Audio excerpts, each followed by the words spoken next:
All right, I have 7 o'clock. We'll call the meeting to order. We'll stand for the Pledge of Allegiance. I pledge allegiance to the flag of the United States of America and to the republic for which it stands, one nation, under God, indivisible, with liberty and justice for all. All right, thank you everyone for being here. We'll start with the roll call and we'll just do the table here. Jason Schultz. Tim Hallisey. Rocky Buznitz. Eric Deecher. Rosa Cavazos. Renee Hansen. All right, I need a motion for approval of the agenda. So moved. Second. And the minutes, I'm sorry. Yeah, so So moved. Renee and Jason, all in favor? 5-0. All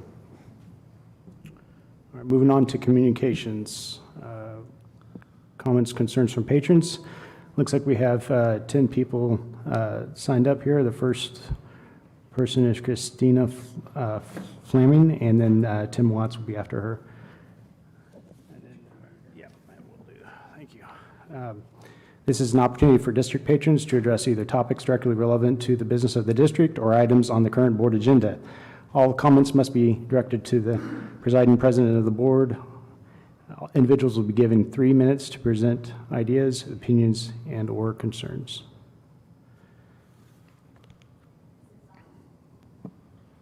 Can you hear me? Okay. All right. I'm Christina Fleming. I do want to say that I am running for school board, and I've been getting more involved with all this because of all the national politics and problems. So I am very concerned. I'm a healthcare provider. I'm a nurse anesthetist. And so this whole thing has really bothered me. In surgery, we wear masks, but the purpose of surgical masks is that we don't cough or sneeze into a surgical wound. There's plenty of studies that show that the masking does not prevent our breath from moving around in the air. There's plenty of videos out there that prove that. I do believe that some people may not understand some of the negative side effects of masking. And so I want to talk a little bit about hypercapnia, and that means excessive carbon dioxide. So one of the things, I brought a printout from an anesthesia website. One of the problems is with rebreathing, and this is talking about general anesthesia. When we have faulty circuits or inadequate gas flow in our circuits, that can lead to an increased amount of inspired CO2, which is carbon dioxide, and consequently the increase in the expired CO2.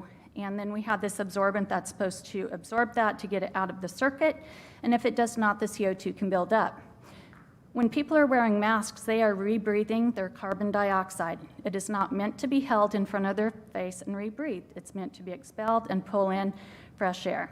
So some of the symptoms of hypercapnia, or there's some other names for it, but I'll just use hypercapnia.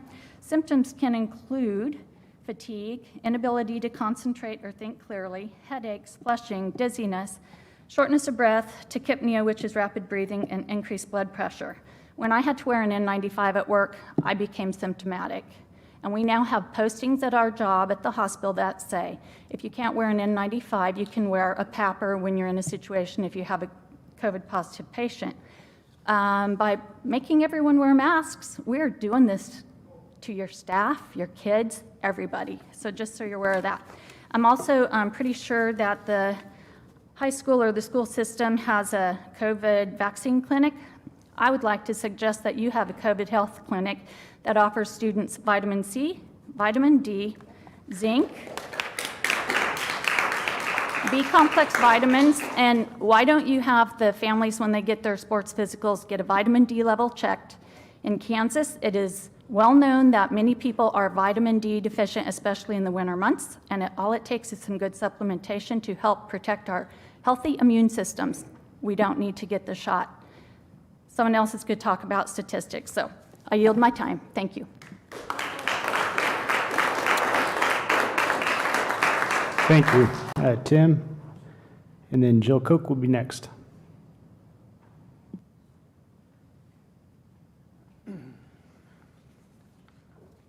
Good evening.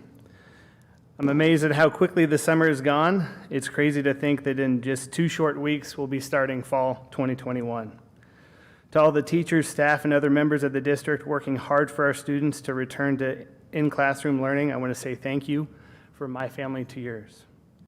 As I speak today, I met with an incredible feeling of needing to defend our students. Last year, month after month, board meeting after board meeting, I watched as the students' learning, social and emotional well-being, and voices were too easily brushed aside.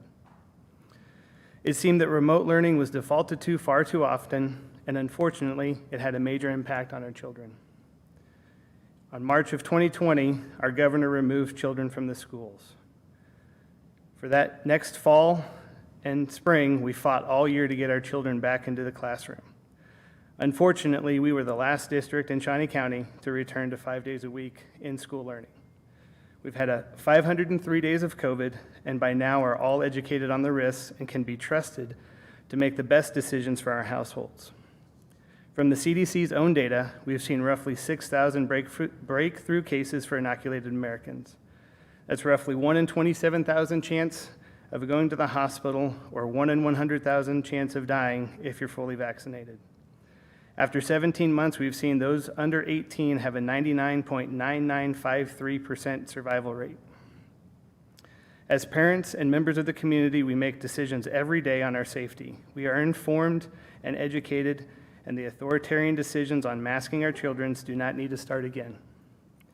I have seen emails from members of the board that reference we are starting as mask optional, but then also say that mandatory masking may be needed later to control outbreaks. We say no to any potential of mandatory actions. Leave it to the individual at all times. Schools like Washburn Rural, Seaman, and Spring Hill have already made it clear that they're going to give their community the choice. So specifically from Spring Hill, and they have 3,300 students. Shawnee Heights has 3,400. Masks are optional. Healthy children will not be quarantined. Quarantine only the people who test positive or are exposed and symptomatic. All activities, class parties, lunch, parents, sports, recess are as normal as possible. No vaccination requirements or reporting requirement. And return education, have it be prioritized, and personal parent choice prevail. I hope that all 7, I think there might be a couple missing, but whoever's here will take time to publicly state where you stand tonight when you have the option. Last year, it seemed like our board followed rather than led through the pandemic. I hope you will use your time tonight to publicly support the personal parental choice.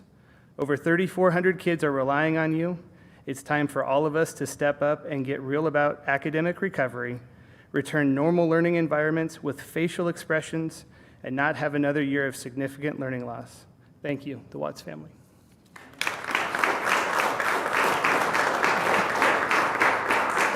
All right, Jill Koch, and then Cindy Brandeman.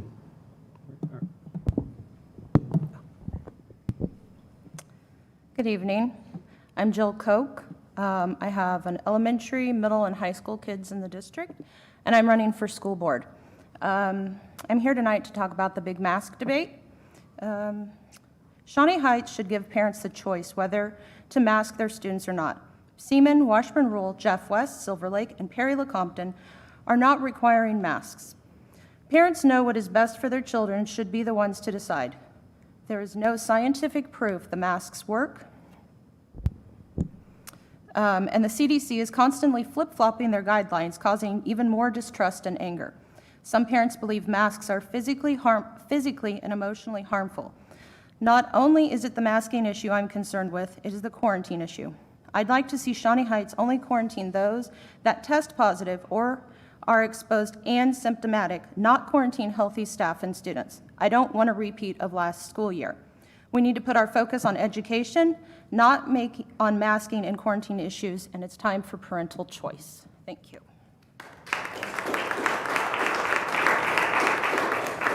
Thank you. We have Cindy next, and then Madison.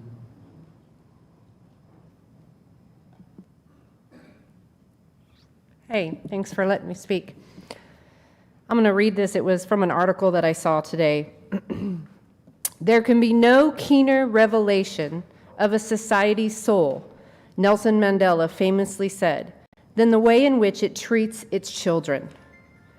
By that standard, in my opinion, and also the opinion of this article writer, our society now has the soul of an abusive parent.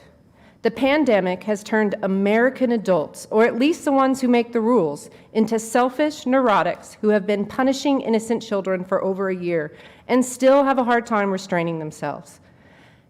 Now, that can be very offensive, and I understand that, but from a parent that has sat back and watched our school board, you guys, try to do your very best, you are not doing very well. You are failing our children. You're trying to stand on this higher ground of authority that we have to protect everyone without really looking at the science of it. We talk about science all the time, follow the science. Well, the CDC even. Today, there's so many articles you can read what they exactly say, that masks may stop or help, it doesn't even say stop, may help prevent the spread of COVID or other viruses and bacteria, may help. There's no profound it's going to do any good. And we do have science now over the last year of what it is doing to our children. My daughter's going to come speak. We heard an expert tonight tell me all the symptoms that my daughter came home from school with last year. I actually thought she was sick, like maybe had a disease. There is a big difference to those of us adults who flop on a mask when we get out of our car at the grocery store. We run in and we get our groceries for 45 minutes. We get out of the store, we take off our mask, and we get back in our car and we go home. No, we're asking our children to wear them for 7 hours. Not only wear them, but run up and down a basketball court with them on their faces breathing. Not my child. There's no way I would ask my child to do that. Never. We have got to start thinking about, instead of this big, scary umbrella of, oh my gosh, what's going to happen, to actually what is happening to our children. We know how to treat this virus. We know that these kids aren't even spreading this virus. You have a choice now to get a vaccine, and you can have a choice to wear a mask if that makes you feel safe. But please, beg is a really hard word for me to say because I'm a proud woman, but I'm a mama. And my daughter she wanted to go to band camp. She's not going to band camp. She's quitting band because she can't handle running around with a flag and jumping up in the air with her carbon monoxide poisoning her. So now my daughter has had to make that choice. And what? Now she might have to make the choice to go on remote because she can't focus, she can't breathe, she's coming home with major headaches. So now this is what's happening to her, not COVID, this. So I ask you guys to think outside of the box. Please look at your other districts in our area. Give us a choice. Give us a choice. Then everybody can be happy. That's where I'm at. Thank you.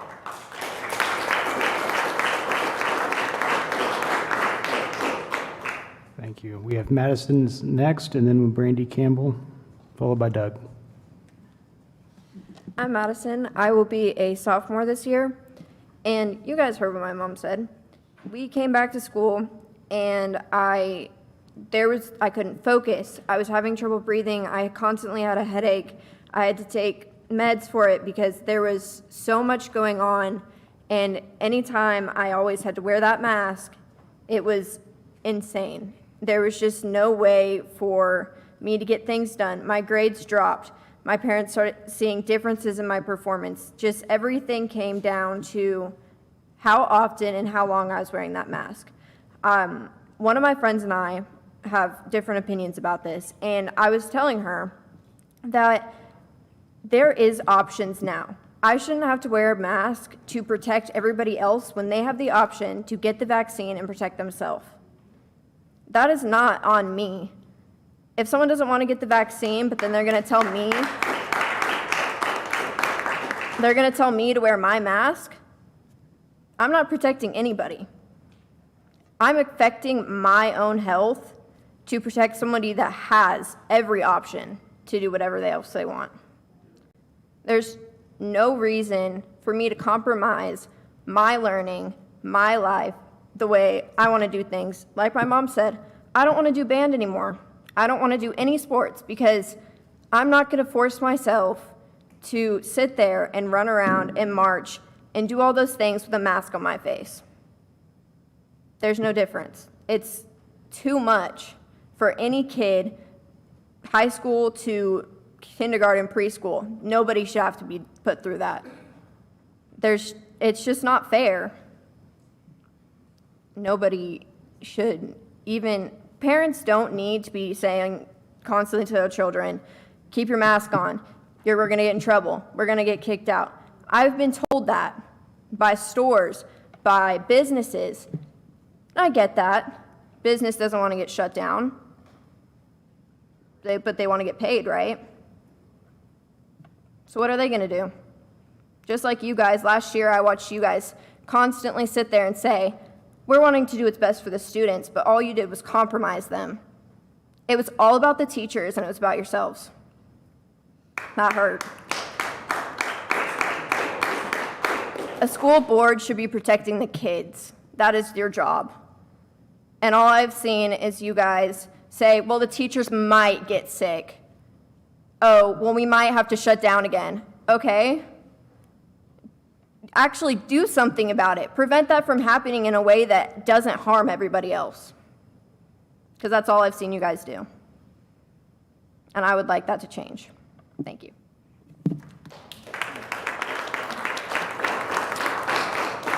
Thank you. Brandy? Hi, guys. I'm going to try to get through this. I've always felt like I was the kind of parent who let my kids make their own decisions. I want them to be independent, strong people. Last year was really tough for me, really, really tough. Watching them struggle so horribly. We had a pretty good summer. It was nice to get back to normal, but when we just received the email a couple days ago about how my son was going to have to wear a mask to band camp, I saw his attitude go from, what a nice summer, to, oh, Mom, not again. I asked my son to come tonight. I asked him to talk to his friends about coming tonight, and do you know what the answer was? Mom, they don't care about us. What's the point? I'm just going to go to dinner with my friends. It really breaks my heart that my son and his friends think you guys don't care about them. A lot of kids at this school feel that way. A lot of them are too scared to stand up and let you know. A lot of these kids just sit down and take it. And this is a different year. We're vaccinated. Most kids are vaccinated. A lot of kids got vaccinated so they wouldn't have to wear a mask, so they wouldn't have to have headaches, so they wouldn't have to come home feeling tired, so they could try to get back to normal. I am asking you, please, please let these kids make their own choices this year. Please let them choose if they want to wear a mask or not. Thank you.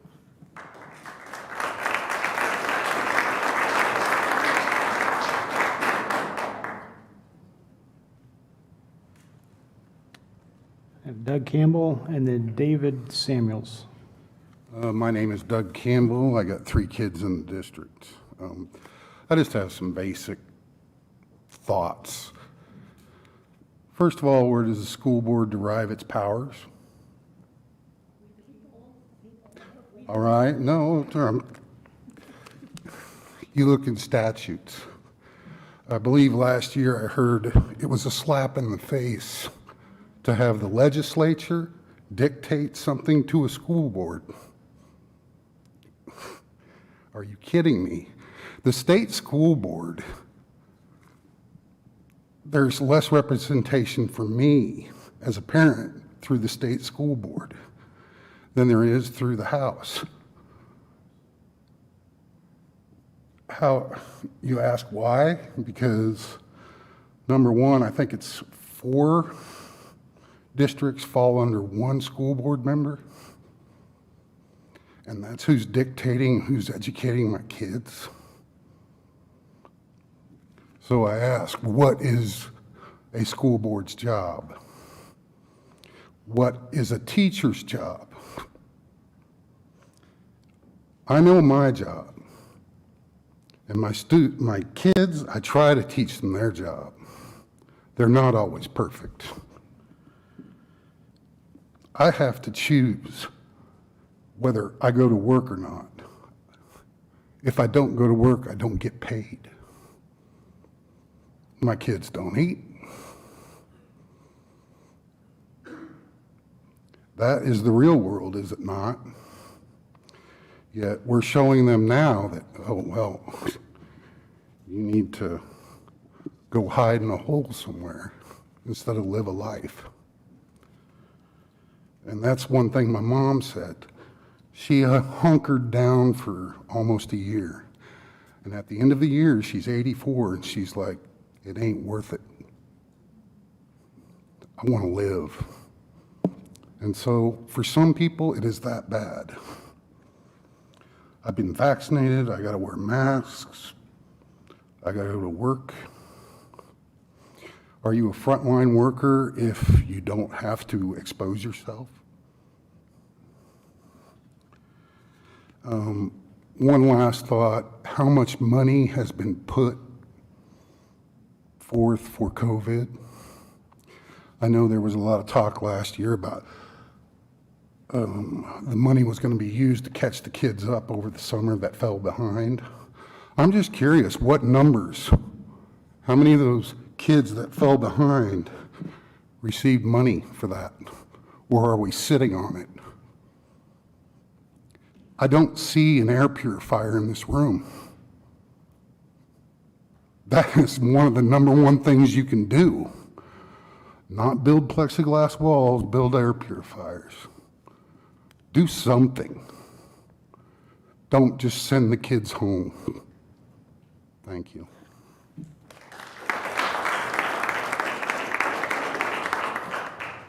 Thank you, Doug. David?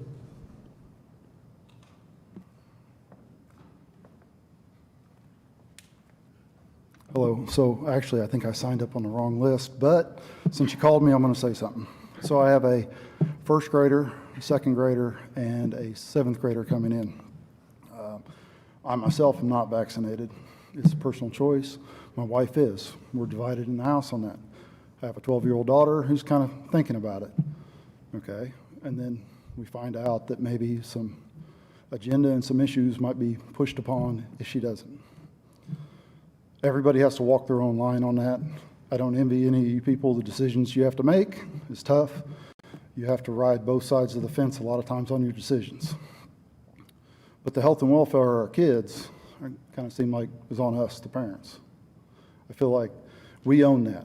That's what we do every day. From the time we get them out of bed to the time we put them back in bed every day. That's our ownership. We put them out in sports. They're going to drive cars one day, so we're going to let them leave the house. And then my daughter, my 12-year-old daughter, I'm going to let her make her decision on the vaccination. I'm not going to give her the influence on that. I'm going to go ahead and just put it on her plate. She's old enough. I can let her make other decisions in her life. I'm going to let her make this one, along with decisions of to wear a mask in public. Hopefully, the decision whether she wants to wear a mask in school or not. She does participate in sports. That's another thing that she's going to have to make a decision on if she wants to do that, if decisions go one way or the other. But I feel like a lot of those are her decisions. And we're also talking about the healthiest percentage of the population, our kids. Every study has shown that those age demographics are the healthiest part of our population. I get it. Some of the teachers are concerned. I think there's some ways the teachers maybe can separate themselves and mitigate some of those risks. But our kids, they're going to be around each other. As soon as they get out of school, they're going to hang out. They're going to peel those masks off. Kids are going to wrestle. Kids are going to do things. They're playing as contact sports. We can't protect them everywhere. My 3 kids, every discipline problem they had in school this last year involved masks. That was something, I know the teachers, every one of them that stopped me and talked to me, were just kind of fed up with dealing with that part of it. They wanted to teach their class, they wanted to teach their curriculum, and they have to deal with not only my kids, they're part of the problem in that, wearing a mask, but other kids in the class. And they need to be teaching our kids, not worrying about the discipline problems of masks. Anyways, thank you.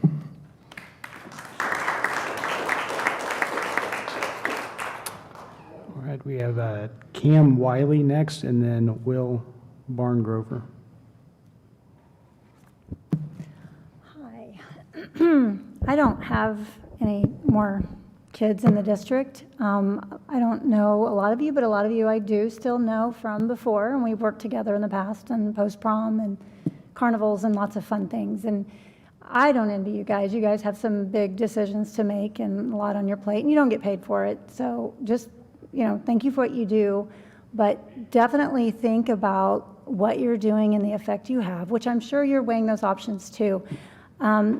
Let me just tell you some things as a healthcare worker. I was a healthcare worker for 30 years. I know what it's like to be around sick people. I know what it's like to be in danger and be on the front line. I was never afraid. I would hold that AIDS patient's hand. I would hold that hepatitis and rub his head if he was getting drained from fluid because he was backed up so bad. I mean, I was never, ever afraid of my fellow man. They're people. They have need. They need compassion and they need kindness, whether it's a student, whether it's a patient, whether it's somebody in the grocery store or walking down the street. They have a right and they have dignity, and you have to treat each person that you come across as you would want to be treated. And I'm going to share something with you, and I think my previous coworker there, she hit it right on the head. The masks don't help you. They are personal protective equipment. They're PPE. They're for yourself. The masks don't protect other people from you. It protects you from this slobber and the blood or whatever getting in your mouth when you're in surgery and things.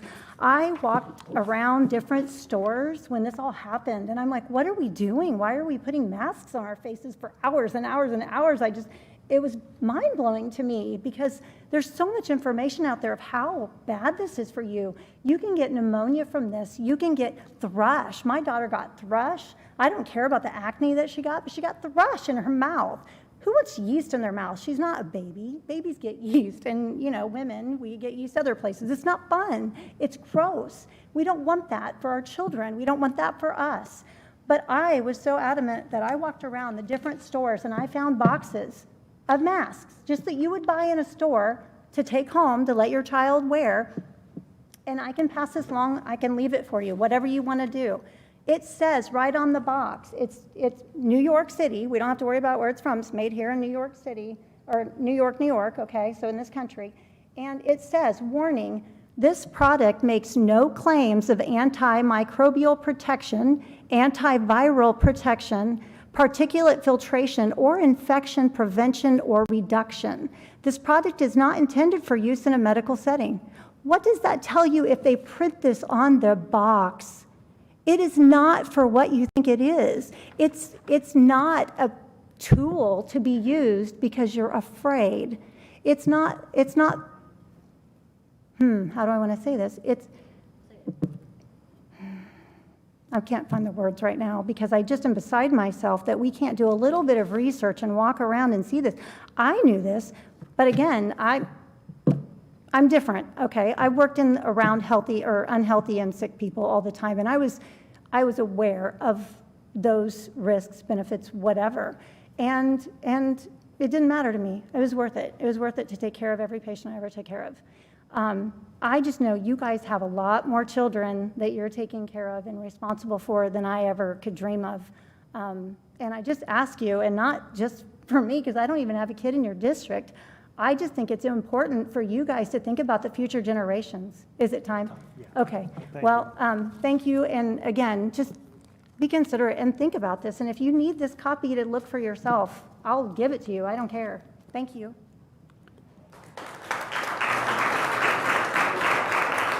Thank you. Will? I'm Will Barngrover, and I have a son that's going to be coming to Shawnee Heights High School this year. I've done heating and air conditioning work since before I got out of high school. You've got ductwork in this school that's got worse things in it than you're worried about with COVID. A mask, if you come out of the store, you take your mask off, you breathe better, don't you? Yeah, you do. Why is that? Because you're getting oxygen. You're breathing carbon dioxide, restricting it. Carbon dioxide is not good for you. There's ASHRAE standards in the heating and air conditioning world. 450 parts per million is bad for you. You're rebreathing that in your mask. Okay? You're following a bunch of rules that don't make any sense.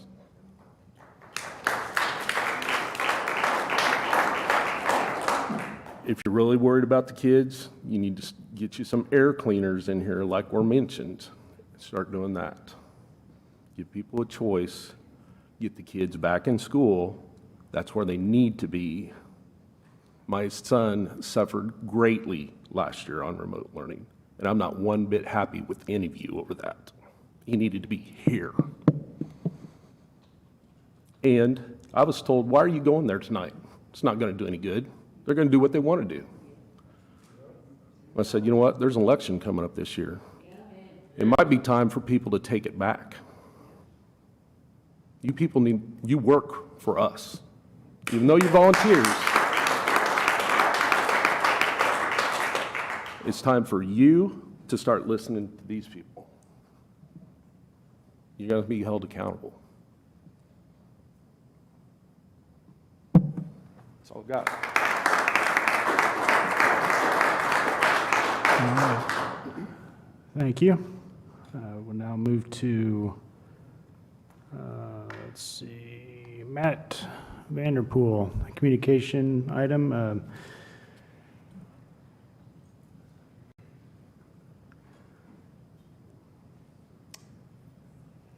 Thank you for this opportunity to speak tonight, to introduce everyone to a Southeast Topeka business my wife Sarah and I just opened here recently. My name is Matt Vanderpool, and with my wife Sarah, we're proud to open a small business in Southeast Topeka, located at 29th and Croco Road. So we call Southeast Topeka our home. All 5 of our kids go to this school district, and we know a lot of you and the staff personally throughout the school district. So at 8 Iron Therapy, we offer 3 simulated bays for golf and also a short game area and putting green.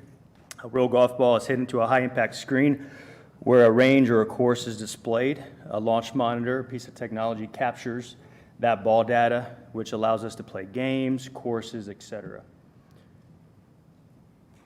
All the data then is saved to a cloud account, so our patrons can also analyze it at a separate time from their home. We also leased an adjacent unit we call the batter's box. So it includes a 50-foot tunnel and also 4 swing bays.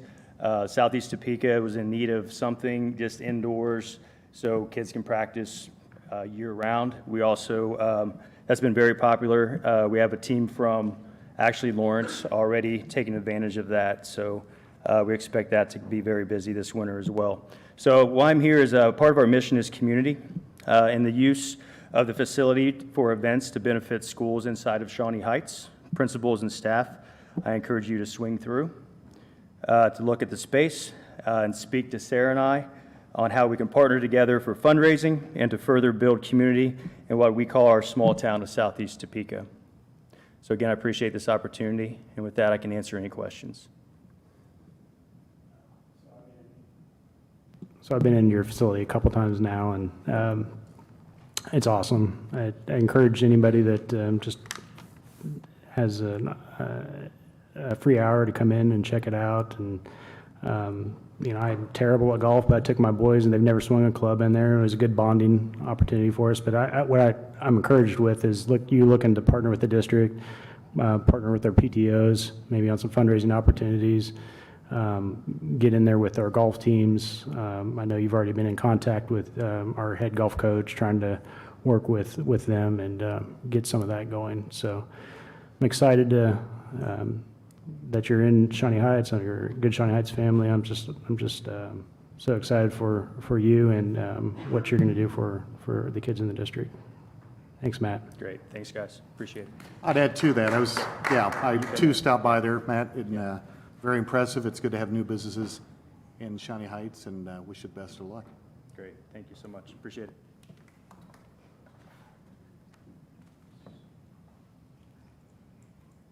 All right, we got, next on the agenda is the Tecumseh South Elementary Garden.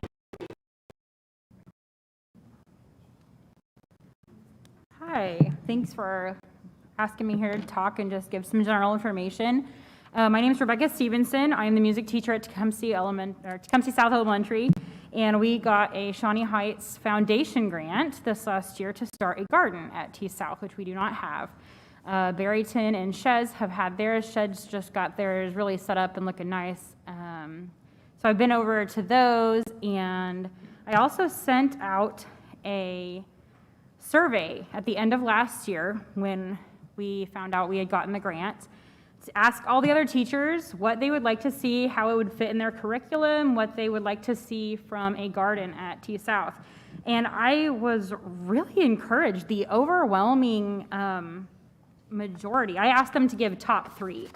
And the 80% of them said their first goal would be to provide a therapeutic outdoor experience for all people. And then we had another thing that they really wanted to see was provide outdoor hands-on experience with seeds and plants, which is pretty standard, and then to study beneficial, neutral, and pest insects and wildlife. So those will be the goals. With that in mind, I had a specific design that I came up with. I don't know if you want it or anything. Mostly it'll be above ground. A lot of the first couple, the first $1,000 will be spent on above ground containers, probably 2 by 6 by 2. Those are about $200 at any of your garden stores. And the purpose of the above ground container will be to get us just jump started into that. We'll be able to fill it up with dirt and mulch and things and keep the weeds out so the kids aren't constantly fighting that. And it'll help us water more efficiently. And we're hoping to get started with annuals this year. Just some easy ones. I don't know how much anybody knows about gardening, but things like radishes and lettuce and cabbage already, we think of those in the spring, but we're going to be able to get those in the fall, I think, if we get this started. I'm also hoping to put together a garden club so that we can go all year round and see how the garden changes and really study those interesting things that go on there. So I'm open to any questions if you have any questions.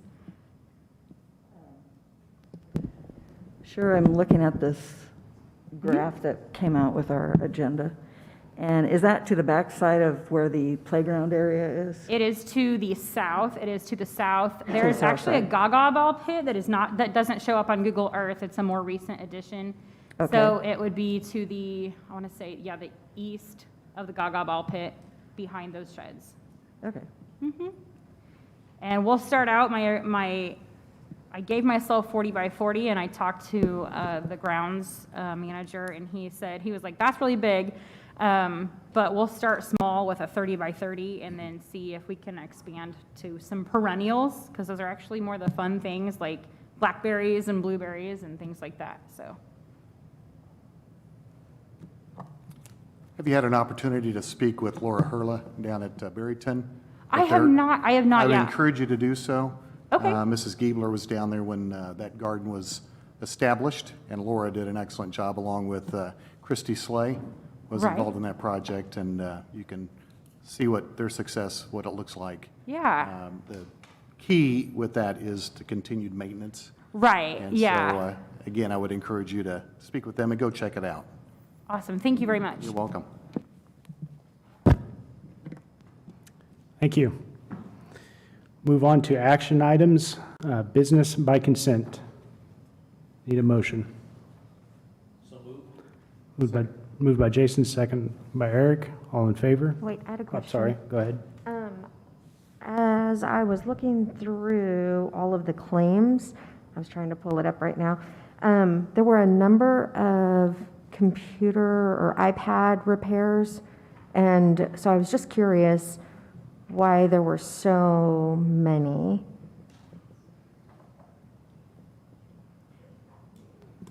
Mr. Anderson, do you have You have an answer for that?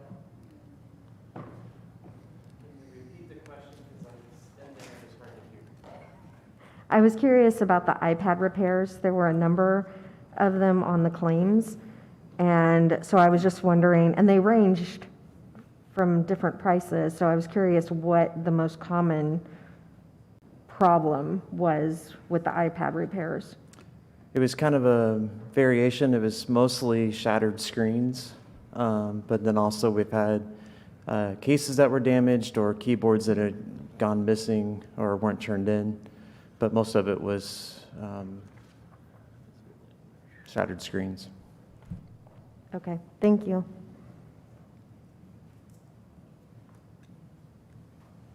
Okay, any other discussion?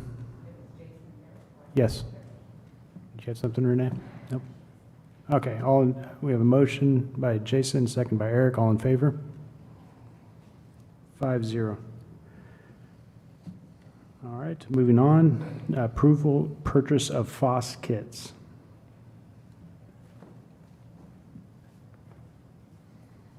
Yes, good morning, good afternoon, evening, whatever it is that today. It's been a long day.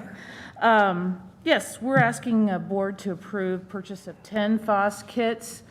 We knew, I don't know if you remember the history, but 7 or 8 years ago, we did the curriculum adoption for the new science standards at that time and leased FOSS kit. The curriculum committee determined that the FOSS kits would be the best option for our students because the students would be doing science.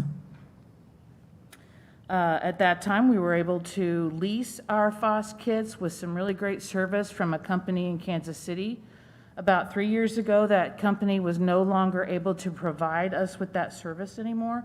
So if you recall, we had to make a rather large purchase because we decided the FOSS kits were that valuable to our students for the experience of science.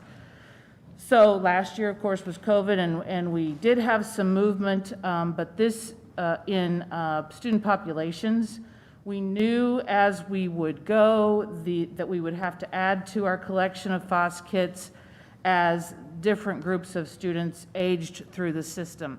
Those FOSS kits carry about 3 to 5 years worth of product in those, so it's not a yearly expense, it is a 3 or 4 year expense. So this year we have 4 different grade levels who have aged up a year or 2, and in most of our elementary grade levels, we have 3 sections at each grade level. In some of these grade levels, we have 4. So we need an additional FOSS kit for that 4th teacher at that grade level. That grade level that 4th teacher was leaving then gets sent back to the central office, and we store that so that we can use it next time there's a large group at that grade level. One of the FOSS kits' whole set was stored in the basement at Barryton and was damaged by a broken sewer pipe, so we need to replace that one.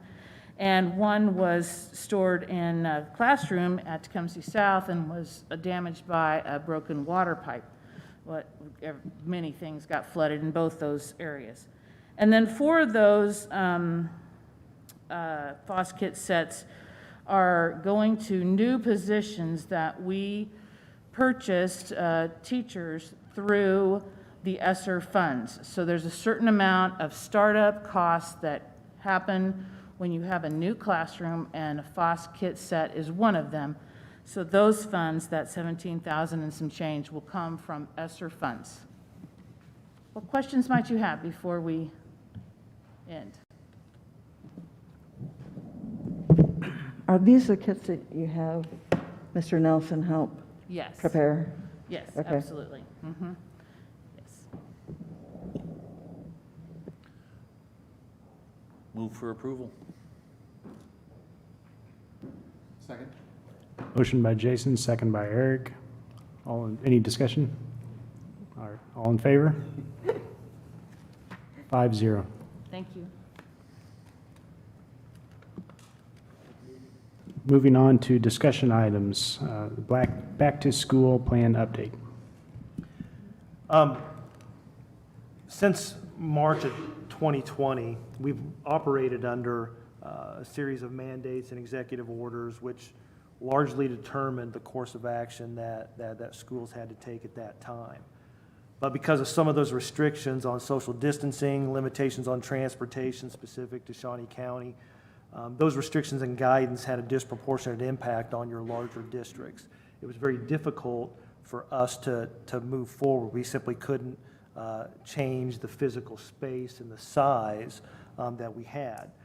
So we were left with some tough choices. As some of those restrictions were eased last spring, Senate Bill 40 came along and then also made it really difficult to change then. So again, we were limited in what we could do with those. But since then, a lot of the restrictions have begun to be rolled back and lifted, which will make it a little easier for a more targeted approach to what mitigation levels we use. And a greater emphasis on not just county data, but actually what's happening in our buildings. So that'll make it a little easier for us, because there was always a bit of frustration, I think, on behalf of everybody, that what was happening in the county wasn't necessarily what we were seeing in the classrooms and in our facilities. So we're hoping that we have some more flexibility with that this year. And we've learned a few things, and we have some good news that we went through. You know, the required mitigation and the protocols, none of them are 100%. None of them. They all have holes in them. But when you layer those together, they're very effective. They're very effective with that. In fact, to the point where we really didn't have any classroom spread. And so you look across all the districts in the county, the classrooms were among the safest places you could be. And so that really worked out well. And so that's good news that we have. The largest issue that we struggled with, all of us, was in quarantines. And so we had a lot of kids who missed parts of school, and we all had large numbers of quarantines, which was a challenge. It was a challenge for us. It was a challenge especially for the kids and families. And so that was an issue that we had to work around. The mask mandate for everybody ended with the last day of school. Ours ended then. Since then, we've had summer camps, summer school, Boys and Girls Club, and we've done very well. We haven't had issues. That's a good sign.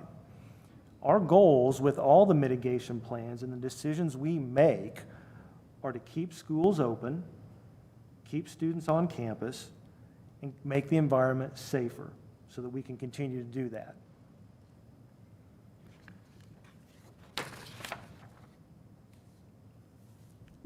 Part of the ESSER 3 money that came in June was the requirement that we put together a back-to-school plan.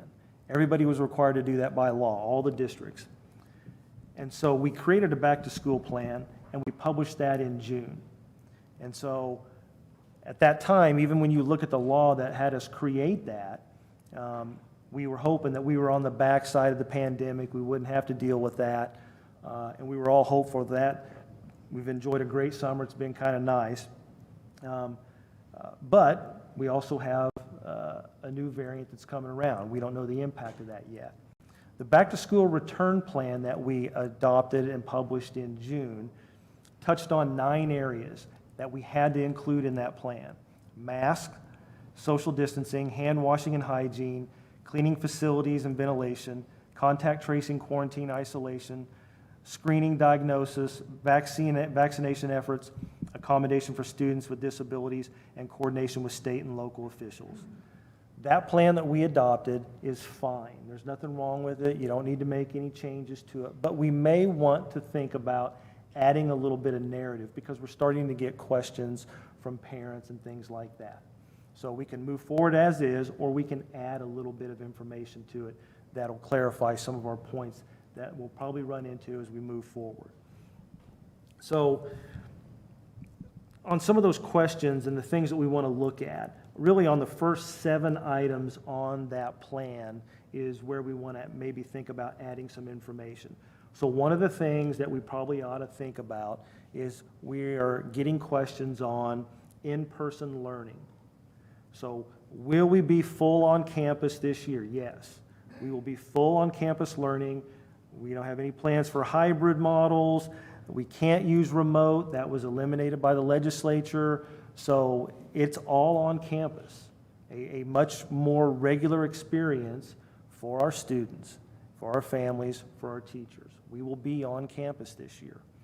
So we may think about putting that on there so there's no questions on that.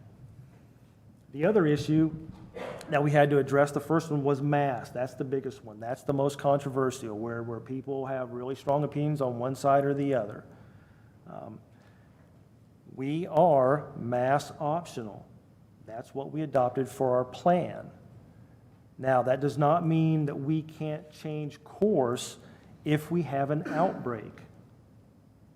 That's one of the things that we'll have to look at. There are only, if we start to see, and again, it comes back to classroom spread. If you start to have outbreaks, which we haven't had before, going from student to student in the classroom, the most effective tool we have is masking. That is. And so that's one of the things we'll have to work at. If we have an outbreak, we will be coordinating that response with Shawnee County Health, the physicians, the epidemiologists, the public health professionals that know that topic best. And we'll have to look through that. So one of the things that parents and students and staff should be ready for is if we start to see that, we may very quickly have to do that on a temporary basis. Bring those numbers down, stop the spread before we return back to a normal mask optional state. That's something that we'll have to think about. May not want to do it, but that's the most effective way we can, again, keep school open, keep kids in class, and make it safer. The second thing, social distancing. We're going to work as hard as we can to provide and make sure that we have 3 feet social distance between students in our settings across the district. That'll keep it safer. It'll reduce the number of quarantines that we have for students as we move forward with that. So that's our goal, and we should put that in there to clarify that intent. Can you explain how? As far as How you were going to make them stay 3 feet apart? well, And if they you can't always do that. I mean, we know kids will get together and stuff. There will be times that they move closer, but as far as seating, things like that, we will work hard to do that. Yeah, kids cubby like quail. Yeah, I mean, they do. We all know that. Yeah.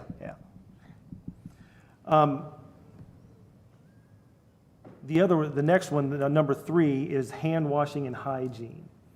So we'll continue that protocol as well. That'll continue all year as well, just like the 3-foot social distancing. That'll be something, these are base level mitigation protocols that we'll use. That we'll do that all year. Cleaning the building, the enhanced cleaning that we've done, the disinfecting that we typically would only do in flu season, those kind of things, that level of cleaning will continue throughout the year as well. That'll just be something that we do every day. Number 5 on our plan is contact tracing, quarantine, and isolations. Those completely fall under the jurisdiction of Shawnee County Health. We do not determine that.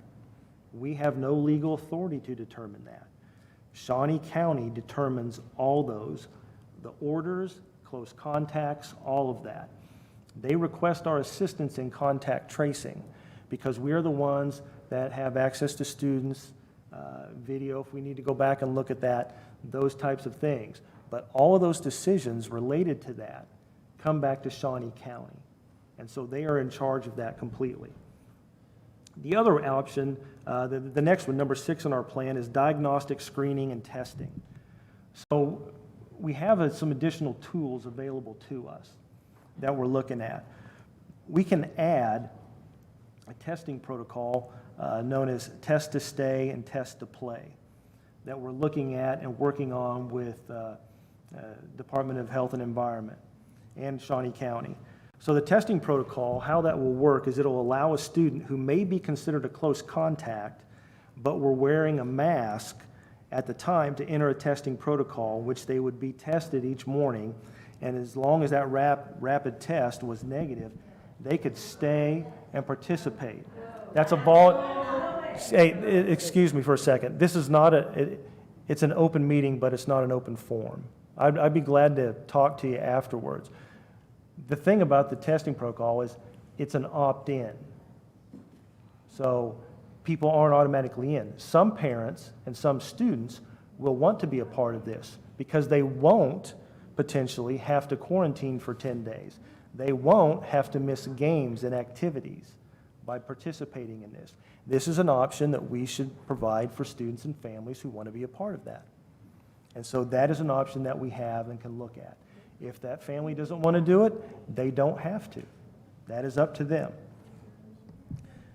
Vaccination, number 7 in our list, vaccination clinics. We will continue to work with Shawnee County Health and sponsor vaccination clinics for those who choose to get that. The more shots we get in arms, the safer we will be. And so we will continue that. Number 8, number 9, the languages on those are fine, but we may want to just think about adding some context into those first 7 so that it's a little more clear when we look at that. It doesn't change the meaning of any of them, it just adds a little more detail. So I would be glad to answer questions the board may have. Yep. Is there a place online where constituents can go to find this protocol plan? Is there a place on our webpage that they could go to? Yeah, it is on there. Okay. Okay, I just thought these folks might want to be able to get their hands on that and read it. And then, Tim, just to reemphasize, we as a district, I mean, I know that's been big frustration I heard all last year was, you know, my kid got quarantined and they're missing out. And I totally get it. And I think the biggest misconception out there that I keep hearing is that the district is the one quarantining people. And we don't want our kids to be quarantined at all. And that is completely out of your hands, out of the principal's hands. It's Shawnee County that's saying, this person's quarantined, and in this scenario that we're under, where we're saying masks are optional, which I completely support, where if you're wearing a mask and I have COVID, they may say, you don't have to quarantine, but Jason is as close to me as you, and they say he's not wearing a mask, so he has to quarantine. And that we have no say in that. Shawnee County determines that. And what they're doing, because all those mitigation factors that schools used worked really well. And we just didn't see the classroom spread. Because of that, they've added more flexibility to schools specifically. And these exemptions that they've done are specific to classroom settings. It doesn't apply outside of school. It doesn't apply to activities, those types of things. It applies to classroom school settings is what you're looking at. And so, yes, they've modified the quarantine orders. So there's advantages, distinct advantages, if you are vaccinated and if you are wearing a mask. So their guidance right now is if you're vaccinated or wearing a mask and you're considered a close contact, you do not have to quarantine. Is that accurate? The vaccine is. On the mask, you may have to enter a testing protocol. Okay. And that's where that option comes from. And so as long as you take that rapid test, if you opt in, you come to school, you take that test, you stay, you get to participate, you stay in activities, all those things. You would do that for the course of that quarantine period, and then you're released. But that's simply a way that they're trying to keep kids in school and reduce the amount of time missed. Okay. Thank you. Yeah. We will continue to work on that. We worked with one of the people in charge of that program today, and we'll have a subsequent meeting later this week on that as we start to write that. It requires us to write a grant for that to offset some of the testing costs and then some of the cost of administering that test. But it's a very good, viable option for families who want to take part of that, and for students, if their families let them, to reduce their potential for quarantine. Rosa, you had a question? I do. What is it going to look like on the school bus if we're doing optional? But I thought I had read someone was requiring masks. Is that correct? Yeah, so there's some ambiguity to that, Rosa. At our health meeting, because the CDC required that when you're in a congregate setting without ventilation, like on a bus or mass transit, they are saying you are required to wear a mask. Our buses technically are mass transit, so we may have to mask on the bus. Even if we are mask optional, we may have to mask while we're on the bus. And then students could take them off once they got to school. Then when they get here, take them off if they choose to, yeah. Okay. My other question is, we purchased those dividers last year. Is the plan to continue to use those this year, especially if we're doing mask optional? We will make those available. I mean, Okay. some students, some families will want to use those. As we work to keep the 3 feet space, we may utilize some of them then. But right now, it's not mandatory. We'll have to look at the physical space, what it looks like, but we will make those available. Okay, and final question. Mask optional will also be a choice out on the playground as well? Actually, if you go outside, take it off. Okay, There's perfect. no reason we don't know of any reason for that. Okay, In I just fact, wanted to ask, because... We will encourage, if we run into a point where we have classroom spread, we have to temporarily wear them. We'll find lots of excuses to go outside, take them off. I mean, it has no effect out there, Okay, really.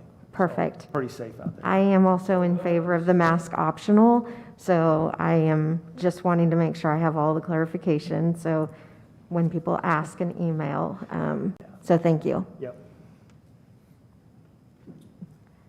What will the lunchroom environment look like? Still working on the logistics for that, Eric. We'll work to create space. That's always a concern. One of the things that we're working on too is to make sure that we set by classes. So there is a little bit of cohorting with that, just to reduce the spread when kids obviously have masks off and are eating and doing those. So we'll work to create some space there. In some of our buildings, it's a little easier. We have a couple of different areas that we can eat in and split up to create more space with kids. And so we will do that in some of them too.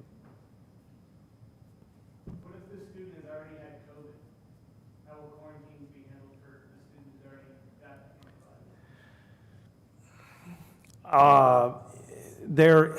If I remember right, there's a 6-month window that applies to the natural immunity part. Now, how that will play in contact tracing, I'm not sure. We'll have to defer to Shawnee County Health on that, because we just haven't talked about that much. It's been a while since I've read that regulation. But I think there was a 6-month window on somebody who's had COVID, and then the length of time that they are considered not a close contact. It might be on their website too. So if the board is interested, I can create some language with that, share that as a draft, and if you like that, we can update that. Again, it's not going to change the context. It won't change our operations or anything like that. It's just to add some detail that may help parents and answer some questions for them. Please do. So you're talking about clarification details within the Yeah, content? yeah, that's it. And it just to those first 7 on there, and then making clear that they understand, look, we're not doing remote, we can't, we're not doing those things. We're full on-campus learning this year. So I'd be glad to work on that. Yeah, Any I think that other, would be I'm sorry, go ahead. appropriate. Yeah. All right, any other questions or discussion items? Can I say something real quick? So, just, I mean, I know we're talking about doing all these testing and wearing masks and vaccines and all this stuff, but I would just encourage every one of you, since you're educators and researchers, everybody wants the best for their kids, look up graphene oxide, because the graphene oxide is in the vax, it's in the mask, it's in the test. And if you get these in your children, if you get these in your body, just know if you need an MRI in the future, you should not get one. And I say that because I care about each and every one of you, and I'm an imaging person, and the MRI will try you in every little part of your body that has graphene oxide in it. So be careful what you do and what you impose on the children. Okay? I'm just saying, do the research, look it up yourself, don't just trust me. Graphene oxide, GRAPHENE oxide, OXIDE. Look it up, please. Please, I implore you, because you walk in, have an MRI, and you All right. have this in your nose, you have this in your arm, you will do damage. MRI will harm you. You can't walk in with a watch. You can't All right, walk into an MRI unit with anything else metal. You don't want it in your body. They don't let people with shrapnel in MRIs or pacemakers. Please, I beg you. Thank you, Cam. Thank you. All right, moving on to status of the district. Status of the district, Mr. Dial.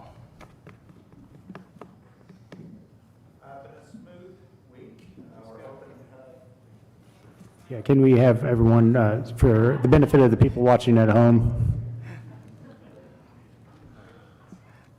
My apologies. I had flashbacks to being in this room where we could just stand up and talk, but this is good. Hoping to have sneak peek August 15th from 3 to 4. It's for kindergarten through 6th grade. So far, enrollment's going very well. Have our first building leadership team tomorrow, so I'm excited to see the staff again and talk to them. So far, so good. Any questions? All right, thank you. Thank you, Mr. Dial. Mrs. Hummer. Good evening. Our SHES school theme this year is Stronger Than Ever. We're looking forward to welcoming all of our families, our students, and our teachers back. Enrollment continues to happen, and I just want to say a huge thank you to Ms. Danae Price for all of her work in our SHES office, as well as Carla Murray with IT, who has been at our beck and call to answer any questions and connect families and community. So a big thank you to those ladies. Events this month for SHES include our upcoming sneak peek and parent information nights. We also have scout recruitment nights happening, and on August 28th, we hope to have our PTO back to school barbecue and movie night at SHES. Questions for me? Thank you. Thank you. Mrs. Bivens.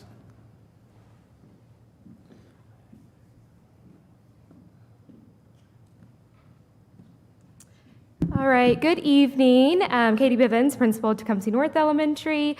We are just doing the same things that the other buildings are doing, rocking and rolling with our BLT meeting. We had our retreat last Friday. That was a really great time for us to come together, set some goals as a building, and talk about our book study that we've been reading for the summer. We will have sneak peek next Friday, on Friday the 13th, from 5 to 7 is our plan for right now. So we're excited to welcome students back into the building, as well as their families, and planning professional development, ready for teachers to come back on the 10th. That's all I have for North. Any questions for me? Yes, ma'am. What was your book? We are reading Rising Strong by Brene Brown. We read a Brene Brown, I love Brene Brown, so we read a Brene Brown book together last year, Dare to Lead, and we are just elaborating on her work. Thank you. Yeah, thank you. Thank you. Mrs. Bervert.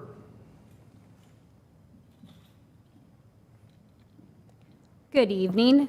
We have had 3 different book clubs going on this summer, and it's just been a really great time as our staff just to enjoy each other, come together in the summer, have some fellowship, and just enjoy some new literature and expand our thought process. Today and tomorrow, we'll have all of our year 1 and year 2 staff doing quantum year 1 training. We're really excited about that.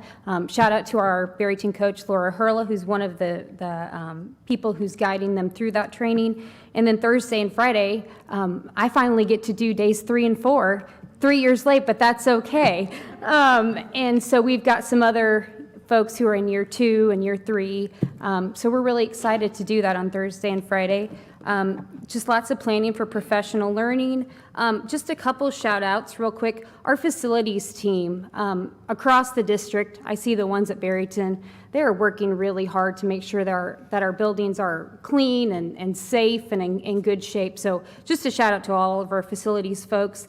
And then just like Ms. Hummer, Ms. Tanya, who is just so thorough in making sure that we're welcoming our new families, we're greeting them, but also that we've got all of the records that we need just to stay legal and make sure we've got everything for the state.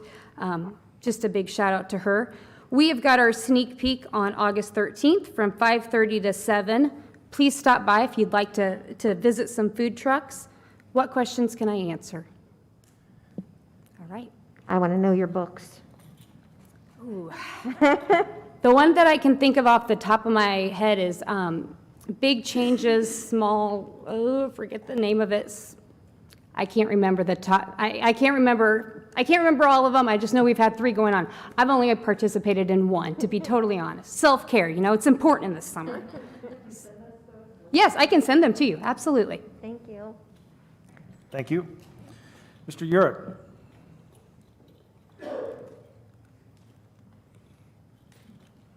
Good evening, board members. My name is Tim Urick. I'm the middle school principal. I haven't had a chance to say thank you yet, but thank you so much for funding a summer school at the middle school. I really enjoyed myself. We had 75 students who were coming to the school 5 days a week, and they did a math lesson and an ELA lesson. They took a guidance lesson, and we had a 20-minute recess and sent them home. It was absolutely fantastic, and we got to make connections with students who were coming into our building from the elementary schools, and that was wonderful. So I enjoyed that. It was so nice to lay on a proper summer school, so thank you so much for that. We are busy preparing for the start of the year at the middle school. I am overseeing the investiture of our new AD/AP, Laura Nichols. So if you have a sports-related question, Laura Nichols is your contact, and I put her contact information in the big back-to-school email that I sent out today, so you'll have that. She's going to do a fantastic job. She has a strong background in math, business education. She was a counselor and an assistant principal in 501. So we're excited. By the way, Mr. Mickens retired, if you're hearing this for the first time. Yeah, he was with us for 40 years. Started cleaning the floors in Shawnee Heights School District, Brad did. And he taught so many of the people who may be in this room and also maybe their children. After 1.5 years of prosecuting COVID school, we are good at all types of service learning delivery at the middle school, so we will be prepared to instruct students to show up, students who might be in quarantine, students who are ill for other reasons. The majority of our professional development will be focused on making sure we provide high-quality educational service no matter where students are learning and no matter where teachers are teaching. Another thing we're going to be taking a look at during our PD are the ways that we need to go about building relationships and sort of re-socializing children. When students came back from hybrid and remote learning, they weren't immediately prepared to get along well with each other or to follow all school rules and school procedures. So we're going to hold off on the iPads for the first week and focus on the kids, building relationships with them, teaching classroom rules and procedures, teaching school rules, and helping them to build relationships with each other. We have 6 new teachers starting this year. They are very experienced. There will only be 1 new to the profession teacher at Shawnee Heights Middle School. We have some teams that have 80 years of experience on them right now, and a team at the middle school is an English, science, math, and social studies teacher. So we will be particularly mature this year, and it's wonderful. I love hiring adults with something to say about kids and teaching and learning and people with experience in the profession. And then just lastly, a big thanks to Nathan Hofstra and Joe Hobbs for all the work, the projects that we've been doing to improve our facilities. The big parking lot is just about done. A big thanks to Blair Anderson and other IT professionals for making sure that our wireless infrastructure at the middle school is top-notch. As I always joke with Mr. Anderson, there's enough Wi-Fi signal in the school to get a suntan. And that's the way we need it. Any questions? Will the girls coding program happen this year? Great question. Girls Who Code. Thank And you. we were able to do that prior to the pandemic, and I've already been in contact with Blue Cross Blue Shield. We exchanged some emails towards the end of last school year, and they'd be excited to come back out. Awesome. So we could do that. Thank you. Jason? How did the Inventors Camps go this summer? So you're referring to the afternoon session of summer school. It was called the Invention Project. In the Invention Project, the students were presented with a scenario, an ecological problem that had to be solved, or a business problem that had to be solved. And so they would use a kit of stuff to invent and prototype some kind of solution. So it was a purely creative exercise every day. It was interesting. At first, the students didn't like it because they wanted the directions, they wanted the answer, but it was very open-ended. There wasn't necessarily the best way for them to proceed.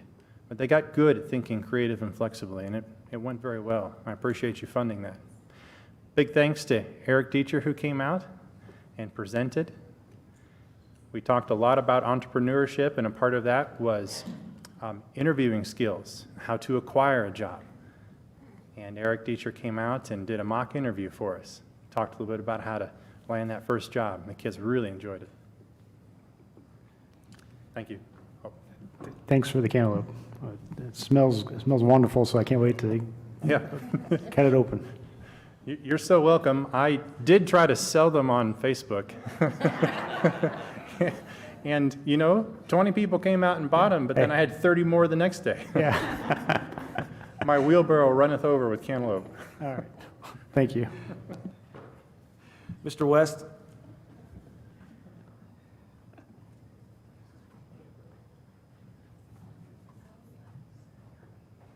Hey, thank you very much. I'd like to add to what a few of them have already said and thank our custodial crew. Our facility is in great shape, and not only our custodial crew, but those they work with and answer to. And also included in that, of course, would be our IT department.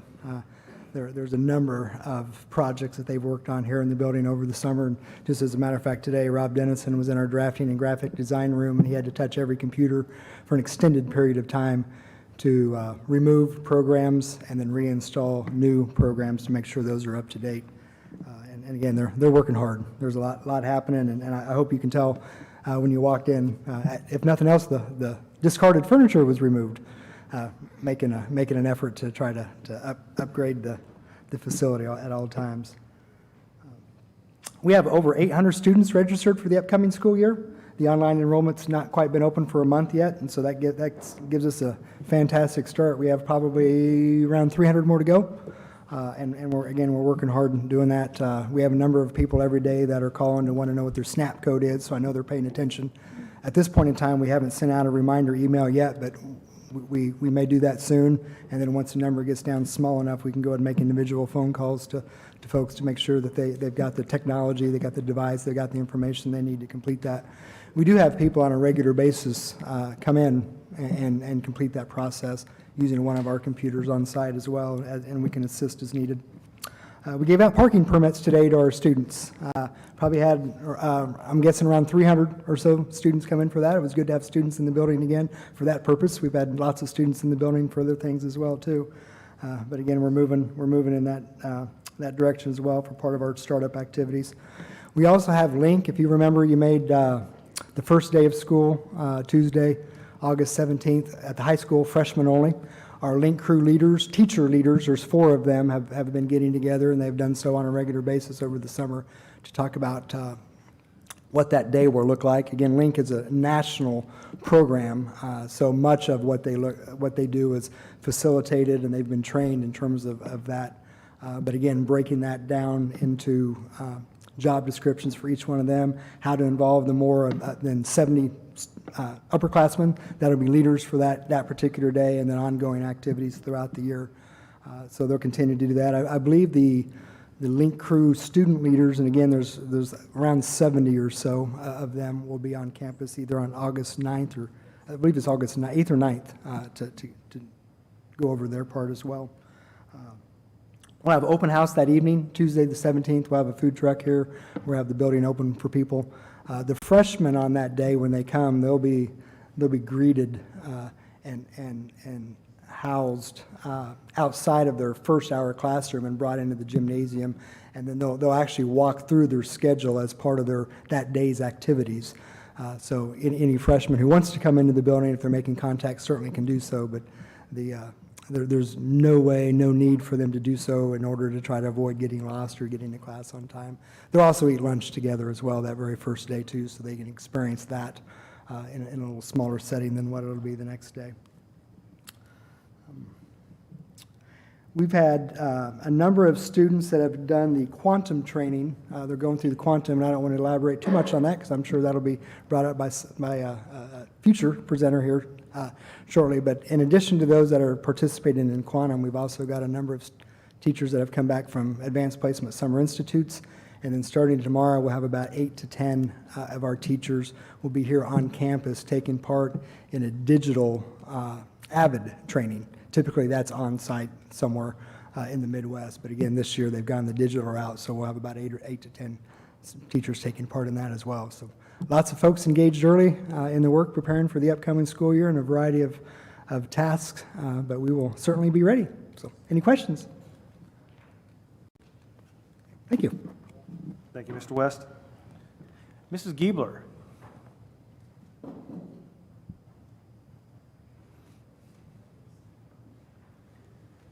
Good evening. So to listen to these principals, it just seems like they've just been relaxing and not doing very much, right? They've only been back to work for a week. They literally hit the ground running. Many of them, I hope you took some time off, but these are amazing, hardworking people, and I just want to shout out to every one of these administrators. They're amazing to work with. So they are already working very hard. So I've been working on professional development. Our first and second year teachers, as Mrs. Berber said, have been doing quantum, and it was a great big group and lots of positivity in the room, so that was great. And I've just been distributing student consumables and assembling professional development. So we have a great start to the year. This year is so much simpler than last year. So for me, personally, doing 10 days of online PD was really not awesome, but it is awesome this year. So what questions might you have for me? Thanks. Thank you, Mrs. Giebler. Mrs. Bell.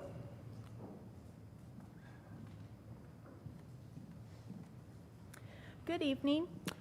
We are wrapping up our summer school programming. We still have a few students that are getting tutoring services from some of our teachers. We had over 350 students participate. We had spots for anybody that was interested.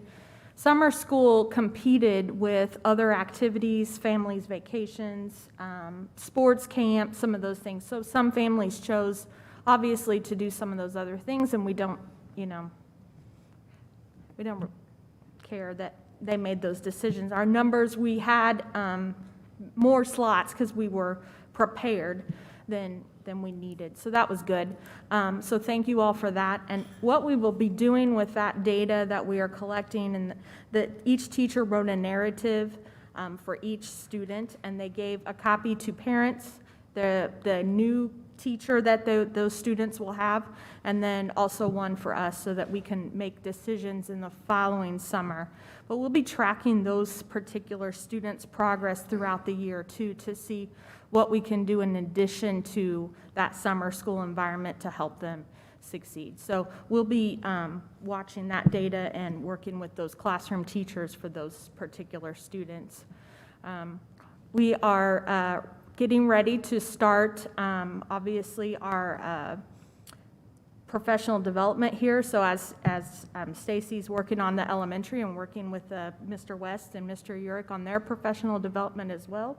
And then I also start the ESL program here at the middle school, or the whole district. So what we'll be doing is we're training 12 teachers right now that will be working on their ESOL endorsement. And then all of our ESOL students get academic learning plans. And so I'll be overseeing that process that the teachers write to provide supports for those students that are struggling to learn their linguistics. So that's what I'm working on right now. Any questions? Do you have a total list of, or not total list, but total number of students that we helped try to start working towards, recovery and getting caught back up in response to one of the patrons' Yes, comments? we had 371 Awesome. that participated. Very good. Thank you. Mhm. Okay, thank you. Thank you, Mrs. Bell. Mr. Hofstra.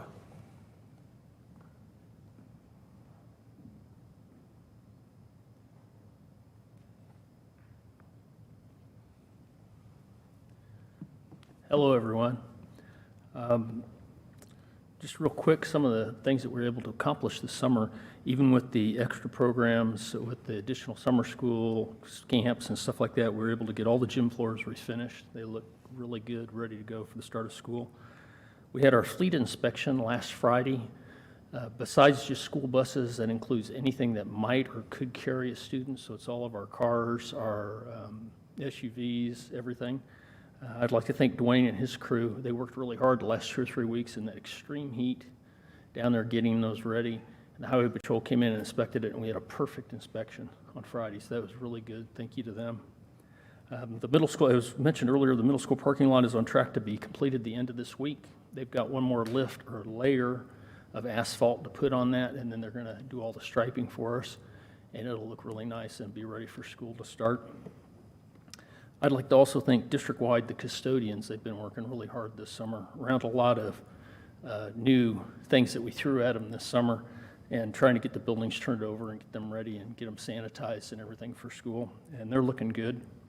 At Tecumseh South, our guys were able to convert the playground from the old wooden mulch to rubber mulch. I'd like to thank Joe Hobbs and his crew for that. They worked really hard. And he also was instrumental in us getting a grant to help cover the cost of that. So I'd like to thank him for that. Just a couple of smaller items real quick.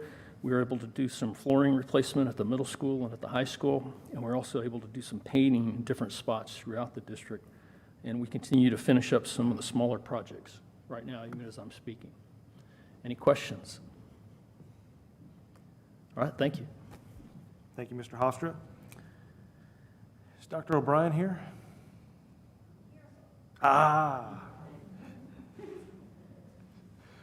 Well played, Dr. O'Brien. Couldn't find you in the audience.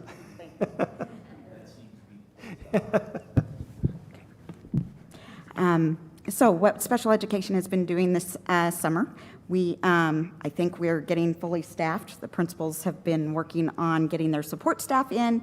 We had some vacancies and some new positions, and so they're working on that. And I think we're feeling really good about where we're at staffing-wise. So I'm looking forward to a good year. Also, we've been working on making some changes to our Power School IEP system to accommodate the recommendations that the state is making, to make sure we're in compliance, and that's for the entire state, it's not just for the district, but we need to do some changes and incorporate those, so we've been working with Power School on that. Also working with Power School on the Ell Plans. This is the next step that we were trying to take with getting all of our plans in one system. And so while the ELL forms are there for ELL forms, or plans, they don't fit our district. They're just generic. So we've been working with Power School to do those customizations, and those are in progress. So we're excited about that. And we're working on getting kids into school, or getting them registered for school. We have new kids coming into us, and making sure that we're getting them in the right places and their needs met. So we've been working on that and getting ready for for teachers and staff to come back. So it's exciting to see people at the schools, and I'm excited to see my related services staff and the teachers. So, any questions for me? All right, thank you. Thank you, Dr. O'Brien. Mr. Hirsch.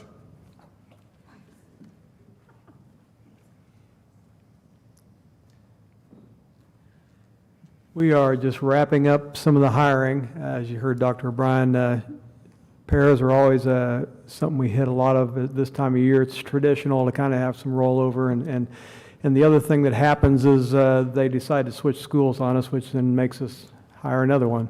So we're pretty close, getting real close on that. We did have all our new teachers here today, which is exciting. We've about 33 new teachers. I'd kind of lost track myself last year, since I wasn't doing this at that time. Just some data to let you know, we had 16 teachers either resign or retire. That's not 33, so the other 17 are all the staff that we've hired to help support kids this year, all that extra staff, all the reading interventionists and different positions we've had that'll all help support our students. So we're using that COVID money for a lot of those people. A couple things I want to invite you to. We have a new teacher orientation on Thursday. So Thursday the 5th, if you're available at 7:30, we'll have some light breakfast, but best thing is you get to meet all those new teachers that are coming to the district. So this Thursday, 7:30 in the morning, we'll be in the library at the high school. The second one is our all-teacher convocation. Again, we have that reception in the morning. That'll be on Wednesday the 11th. We'll be in the right by the auditorium. We'll start that about 7:15, so from 7:15 to about 8. You're welcome to come, greet the teachers from the district, and enjoy, I think, a cinnamon roll that day, right? Yeah, cinnamon roll. So always like to have cinnamon roll day. And then we'll also be giving out longevity awards like we usually do, so if you want to participate in that and be a part of that, that'd be great. So that's Wednesday the 11th. We'll be at 7:15 start. Yeah. In the auditorium, yep. I thought we didn't get paid for this job. We get free cinnamon rolls. You know, it's there are some perks. Yeah. Thanks. Thank you, Mr. Hirsch. Anybody else? Is that it? Awesome. Oh, who? Sarah? Oh, Blair. Oh, I'm sorry. Mr. Anderson. My apologies. I was reworking it in my mind because Mr. Hirsch stole my thunder and hit the items I was going to hit, so. The IT department completed a wireless site survey last week across the entire district, so that involved going around and walking each location in the buildings, including janitor rooms, mechanical rooms, making sure that our wireless access points provide enough coverage for all of the users, but also all the new spaces that we will be utilizing this year. It's also important to keep in mind that wireless also plays a critical role in our vendors that come in to help support the district, electrical, mechanical, all of those. So we want to make sure that they can have wireless connectivity wherever those devices are, if possible. So I know they want it on the roof as well in all the buildings, but that's a little bit more difficult to accomplish. So anyway, it went really well. We will be adding about 20 access points across the district, and then we will also be moving some access points to just help provide a little bit better coverage in maybe hallways or different areas. So the last thing is we are busy preparing for the start of school. That involves a lot of work on my staff to touch all the devices and get those ready. We probably average about 1,300 devices per technician in the department that is touching something to get them either updated or software installed. So a huge shout out to them for their hard work. It's very stressful, and then it's also stressful as we begin to get staff and students back and those devices go out and you want them to work perfectly the first day. So anyway, thank you to them. Any questions?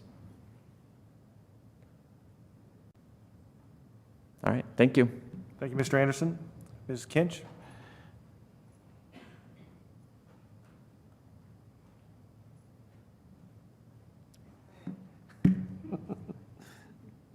I could have turned the camera to myself, but then I didn't give that chance to anybody else. So, the Shawnee Heights Foundation Golf Tournament is next Monday. It's one of their biggest tournaments so far. They have 30 teams, so very excited. What's good for them is good for us. They give all that money back to the school district, so that's great news. Over the summer, I had some big projects going on. I have seen the light at the end of the tunnel with the website project. The new high school website was launched, I can't even remember now. It was before school ended. But over the summer, I launched all 4 elementary schools and the middle school new websites. So these are mobile-friendly, user-friendly websites. Before the end of the calendar year, I hope to get the new website for the main site. So hopefully that will get done soon, but there's some steps before that need to get cleared off and archived and all of that good stuff. So we're on our way to a much better website experience. And then last, one of the bigger projects I'm working on this summer is called Remind. It's the texting option that teachers could have to text parents and students without using their own devices and things like that. So we're hoping to get that launched before the beginning of school. Is there any questions for me? Thank you. And Ms. Hoyer. I echo the sentiments of everyone before me. It's really exciting for school to be getting going. When the schools slow down and end for the summer, my job gets really busy. So I do that work, and it's exciting to see the culmination of that with the return of all the students and the staff. I'd like to thank my team, Karen, Elaine, Darsa, Cindy. They worked really hard with me this summer, closing out the fiscal year. Right now, our main focus is getting the budget wrapped up. We should be presenting that to you all on September 7th board meeting. It is due to the county and the state on the 20th of September. Those dates are a little bit different. COVID changed a lot. You know, a lot of my job is very cyclical, but those patterns have changed a lot this year. Our audit dates are all different. So when budget is done, we will start into like the 18E and some of those reports that I've explained to you all in the past. Reporting season kicks off, and then in September we'll have simultaneous audits going on at the state, and our financial audit will be going on. And so those should wrap up, and the auditors will report to you probably in November. The only other thing that I'm working on right now, its primary focus is the Emergency Connectivity Fund. It's another fund, a resource that was born out of all the I think it was the American Rescue Plan. So one of the COVID funding plans. And with that, we can request reimbursement for $400 for devices for students for homework and remote learning, and then also up to $250 for services for internet access to families if they don't have it at home. So we're working on reimbursement for that, for hotspots that we've purchased and for laptops we've purchased for some secondary students. That's about all I've got going on right now. Do you guys have questions for me? Thanks. Thank you very much. I believe we're good. Moving on to questions, comments from Board of Education members.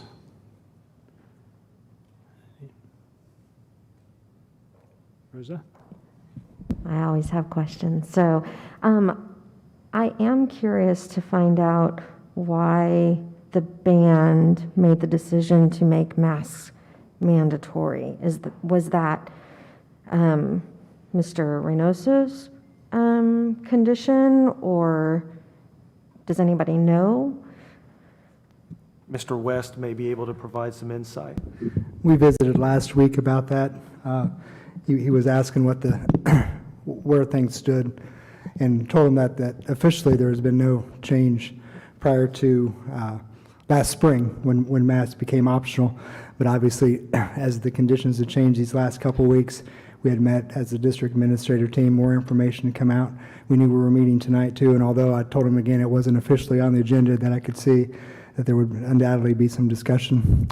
Talked a little bit, I guess the best analogy would be to use Mr. Halsey's,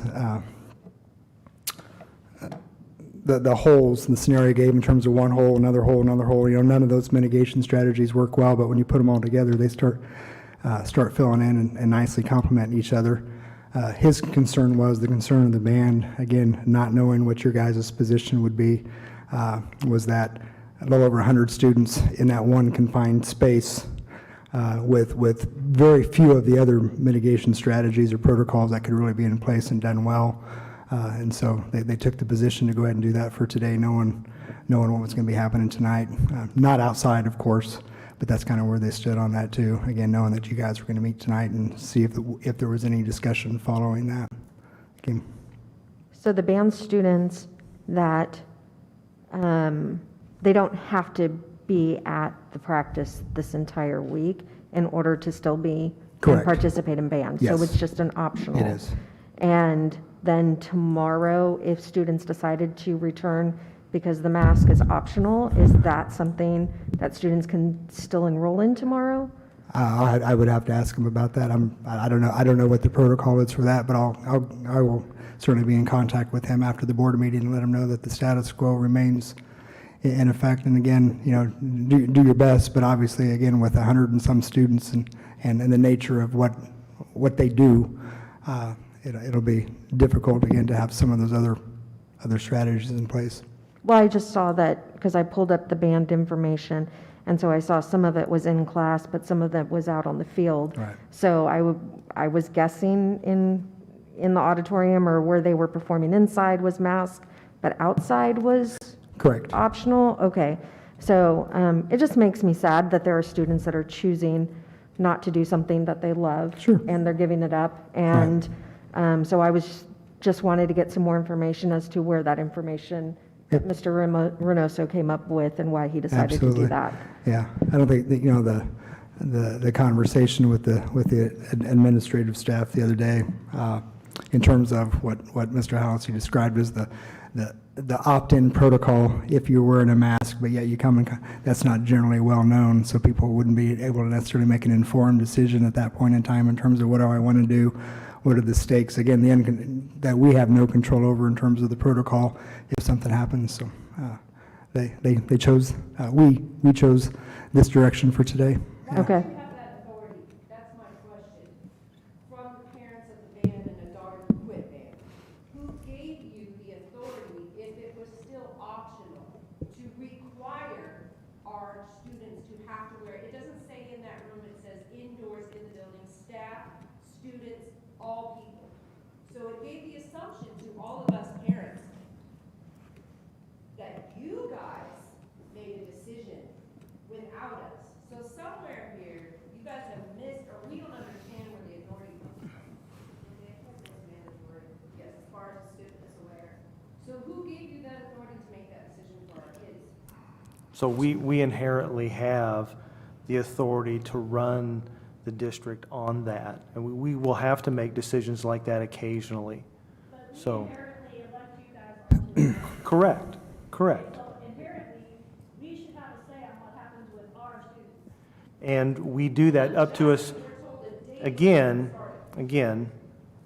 I'd be glad to visit with you later, and it's, I understand that, but we will make decisions sometimes that impact everybody, and it may not be what some people want, but it's Optional in the building, it should be for everyone, unless you said we had an outbreak. no. There's been no outbreak. Or in certain circumstances where there may be a higher risk. Band, choir, those types of things, because of the nature of those activities, bring some additional risk. We will look at those things. And occasionally we may have to make a decision that we change how that's done, whether that's mass, whether that's spacing, whether that's outside, whether it's some way to create a safer environment. So we may have to look at that occasionally. And when we do that, we're not going to consult everybody. We'll consult the health care experts, those types of things, to find out what their medical and scientific advice is on those. And so we will look at that occasionally.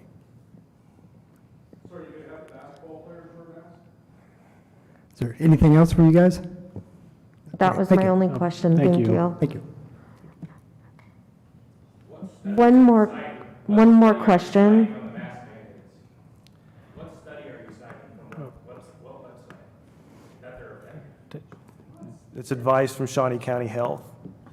So, What studies are they using? I couldn't tell you off the top of my head. Say that bands have to wear masks with a slot in them and cover their instruments, because when they're outside marching, they're together. When they're sitting in the bleachers, they're together. Did they say band is supposed to wear a mask? We haven't got to activities yet. I'm sure that'll be a topic of discussion on Wednesday on that. The meeting last week that we did was, the focus of that was the return to school, is what we worked through. My next question is in regards to the Azura and Thunderbird debit card, credit card. Have we had any conversation with them any further about when we are going to kick that off or do something special with them? I mean, I know Jason has a card, I have the card, but we talked about postponing something to kick it off, and I didn't know if we've been in contact with them yet. I know nothing about that, Rosa. Okay. Yes. It's ongoing. There was going to be like a kickoff at Yes. walking last year, and because of everything, it didn't get kicked off for sure. But there hasn't been any other speak about relaunching it, but it is Okay. there and it's going, and we're starting to see Yeah, I just think it would be great if we could do something with Azura to help, I don't know, promote that, since it's a big profit, hopefully, that we would get back from the school. And then, Tiffany, this is for you. What time is the golf tournament on Monday? The golf tournament's actually in the morning. So what time should we be there? Registration's at 7 and the shotguns start at 8. Okay, thank you. Those are all my questions. Shotgun start kind of has an ominous ring to it. any other questions or comments from anyone? All right. I had something, Rocky. Okay. I'm very happy that we're sticking with the mass optional routine. I completely and utterly agree that, yes, the parents and general population do have a pretty good idea of what's going on. But the general population also needs to understand we are not just affected by the voices of the parents, the voices of the students. There are 5 different agencies that direct us, provide guidance, basically could tell us what to do. Everywhere from the governor down to the Shawnee County Health Department. One of them turns around and says, "You're done. We're done." Have you read the Nuremberg Code? The Nuremberg Codes. Yeah, have you read it? No, I have not. You might want to look into that and read that and research that and read it. All of you. I mean, squish your eyes at me, whatever you need to do, but I'm just saying you guys all might want to read that. Jason, you cannot sit there and Okay. continue to sit on your pedestal of authority and tell me that you guys don't Executive session next. We do make decisions. Okay, hey, Jason. We- Hey, Ma'am, allow me to guys. finish, please. Oh, no, because last time I did that, you got on the media and you spoke about me badly. You didn't use my name, but you spoke about me badly. You said We, Jason, this is a time for us to talk here, and so let's get in. yeah, we are responsible for 3,400 kids and more than 500 employees. Now, I had a student in Shawnee Heights, graduated at the end of last year. And I was, as much as I was concerned about him, I cannot take just his needs under consideration. We, the board, are responsible for everything. And I find it disappointing that, there's no easy answer. We're going to make decisions that make people angry. We're going to make decisions that make people jump for joy. There's no way to get around it. My biggest frustration in life comes from the fact that people coming out and saying that we're doing this as a game, that we're not listening to everybody, that we're not listening, we're not doing our due diligence, we're not doing our research. When the research changes, and this is the nature of science, it is not a bad thing. We learn new things. Science changes, stands change. It is not a stationary target. And we on this board have to take in all of this information. Which is what we're asking you to do, research on the other side of it, other than what you're just looking at. There's a lot out there that you obviously have not, if you don't All right. Ma'am, if you wish to talk after the meeting, Yep. I will be more than happy to meet you. Please allow me to Okay. finish.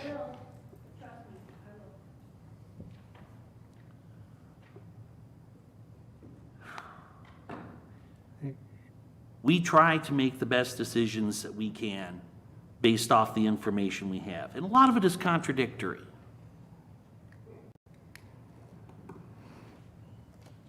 All I want people to understand and come out of this with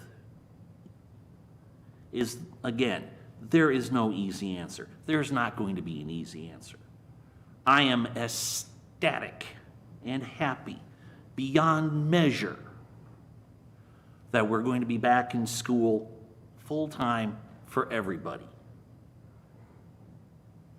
And our job is only going to get harder as wave 2 comes in.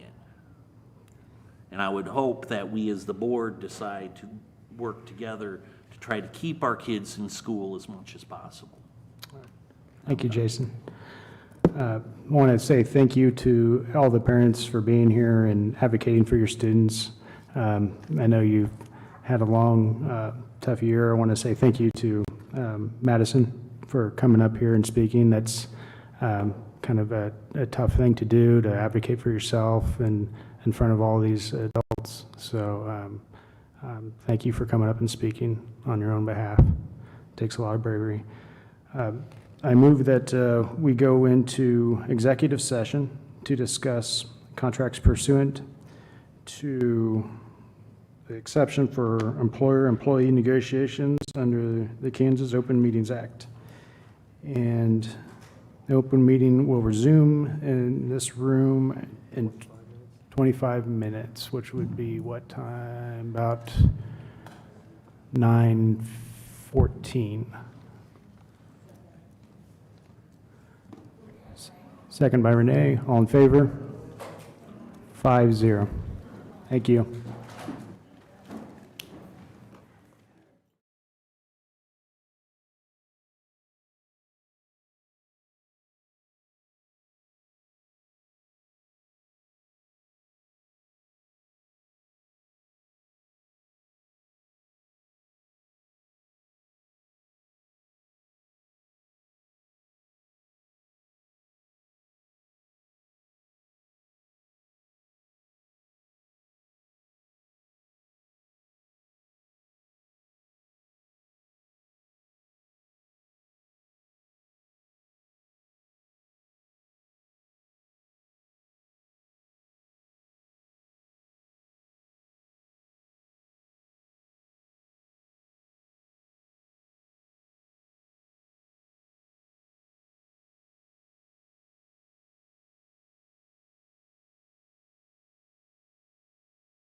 Gotta wait for Eric.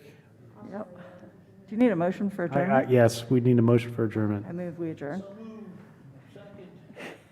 Motion by Renee, second by Jason. All in favor? Eric, are you in favor? He's not in here, so 4-1. All right.